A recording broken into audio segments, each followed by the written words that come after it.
वन्दे देवमापतिं सुरगुरुं वन्दे जगत्कारणं वन्दे पन्नगभूषणं मृगधरं वन्दे पशूनां पतिं वन्दे सूरशशाङ्कवह्निनयनं वन्दे मुकुन्दप्रियं वन्दे भक्तजनाश्रयं च वरदां वन्दे शिवं शंकरं। भगवान भोलेनाथ की कृपा आप सब पर बनी रही।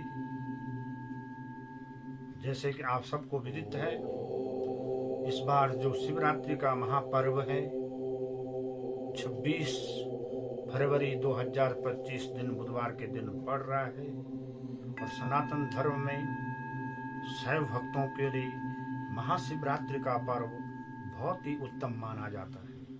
और इस बार की शिवरात्रि इसलिए भी विशेष है कि कुंभ का महापर्व पिछले 40-42 दिन से जो चल रहा है, ठीक इसी दिन ये समापन भी होगा। जो लोग तीर्थों में स्नान करके नहीं जा सकते हैं, वो घर बैठे ही इस दिन अपने घर में गंगा जल को अपने स्नान के जल में डालें और तीर्थ का फल घर बैठे ही प्राप्त कर सकते हैं। इस बार जो शिवरात्रि का पर्व है, कुंभ के पर्व होने से उसका अमृत काल और भी ज्यादा बढ़ जाता है, क्योंकि इसमें साय स्नान, अंतिम साय स्नान होगा। लेकिन इस बार जो शिवरात्रि है बहुत ही उत्तम और पुण्य को देने वाली है। बुधवार के दिन पड़ रही है, श्रवण और धनिष्ठा नक्षत्र में पड़ रही है और साथ में कुंभ राशि में ही, मकर राशि और कुंभ राशि में भगवान सूर्य नारायण रहेंगे। कुंभ राशि में ही चंद्रमा रहेंगे, कुंभ राशि में ही बुध और शनि महाराज जी रहेंगे। तो ऐसे संयोग से ही ये जो शिवरात्रि का पर्व बहुत ही उत्तम माना जा रहा है।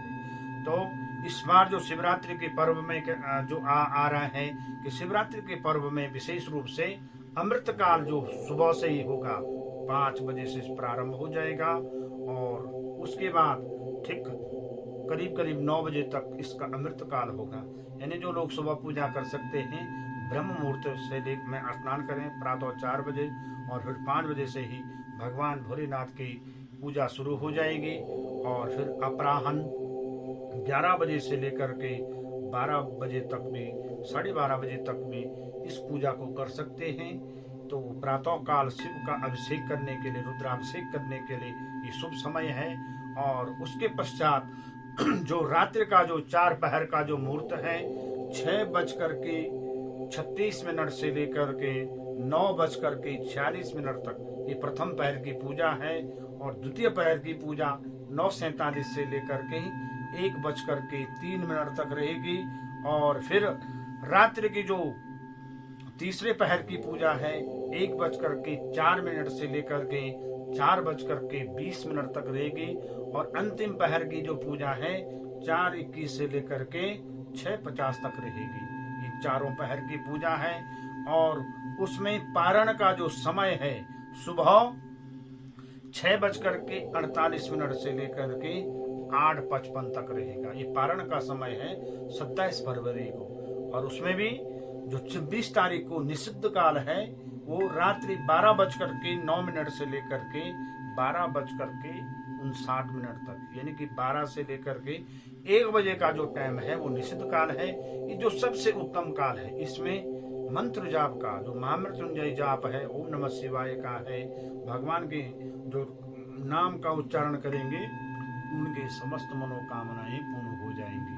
रही बात शिवरात्रि की, जो चतुर्दशी तिथि प्रारंभ हो रही है 26 तारीख को अपराह्न दिन में 11:09 से शुरू हो रही है और 27 तारीख को ये प्रातः 8:55 तक रहेगी। तो इसका जो पर्व काल है वो 26 तारीख को मान्य होगा। 26 तारीख को शिवरात्रि का पर्व बहुत ही उत्तम माना जाएगा। भगवान शिव को कहते हैं कि शिव प्रेहत जलधारा, मात्र शिव एक जल चढ़ाने से प्रसन्न हो जाते हैं। लेकिन शिवरात्रि के दिन कोई अगर विधि पूर्वक से भगवान शिव की पूजा करता है कि कि जैसे कि प्रातः काल उठें, भगवान का पूजन अभिषेक करें, भगवान का पूजन करते हुए भगवान को पंचामृत से स्नान करावें। तदंतर अनेक प्रकार के फलों के रस से भी, पंचामृत से भी भगवान का अभिषेक कराएं और भगवान को सुंदर वस्त्र से आसादित करें और तदंतर भगवान का पूजन करें। ओम नमः शिवाय। त्र्यंबकं यजामहे सुगंधिं पुष्टिवर्धनम उर्वारुकमिव वंदनान् मृत्युर्मुक्षेमामृतात्। इन मंत्रों का जाप करें और इसमें विशेष रूप से कोशिश करें कि सात्विकता रखें, भोजन न करें और रात्रि जागरण का इसमें बड़ा महत्व है।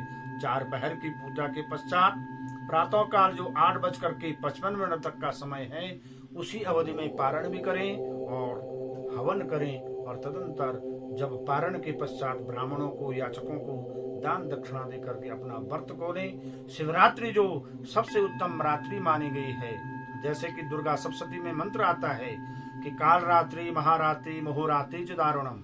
4 रात्रियां बहुत ही महत्वपूर्ण मानी जाती है सनातन में। दुर्गा नवरात्रों में जो काल रात्रि आती है उसमें माँ दुर्गा की पूजा विशेष रूप से मानी जाती है। महारात्रि जिसे शिवरात्रि भी कहते हैं और मोहरात्रि जिसमें भगवान श्री कृष्ण का जन्म हुआ था और दारुण रात्रि जिसमें होलिका दहन होता है। इन 4 रात्रियों में रात्रि को जागरण करने के पश्चात उसमें जो कोई भी मंत्र सिद्धि करता है उसके जीवन में वो मंत्र सिद्ध हो जाता है, वाणी सिद्ध हो जाती है, लेकिन उसमें मन क्रम वचन शुद्ध होना चाहिए और तभी जाकर के भगवान भोलेनाथ की कृपा बनती है। शिवरात्रि में भगवान भोलेनाथ का जो माँ पार्वती के साथ विवाह हुआ था उसमें अर्धनारीश्वर का पूजन, भगवान माँ गौरा का पूजन और भगवान के लिंग के ही पूजन, ज्योतिर्लिंग का प्रादुर्भाव भी उसमें हुआ था। तो उसमें 12 ज्योतिर्लिंगों का पूजन भी बहुत ही महत्वपूर्ण माना गया है। आए हम सब मिलकर के इस शिवरात्रि के पर्व को बड़े हर्षोल्लास से मनाएं।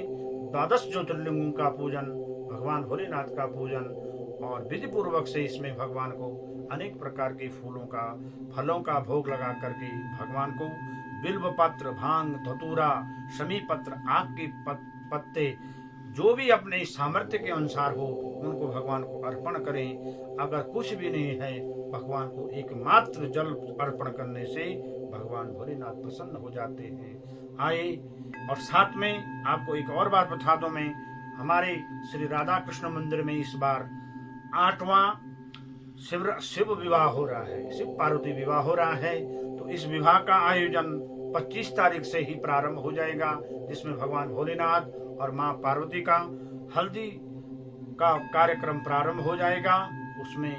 और 26 तारीख को हमारे श्री राधा कृष्ण मंदिर से भगवान भोलेनाथ की बारात निकलेगी और राम मंदिर में भगवान शिव का विवाह होगा। आइए इस विवाह में और शिवरात्रि के महोत्सव में शामिल होकर के अपने पुण्य की और भाग्य की वृद्धि करें। आप सभी पर भगवान भोलेनाथ की कृपा बने रहे। आप सभी को शिवरात्रि पर्व की बहुत बहुत शुभकामनाएं।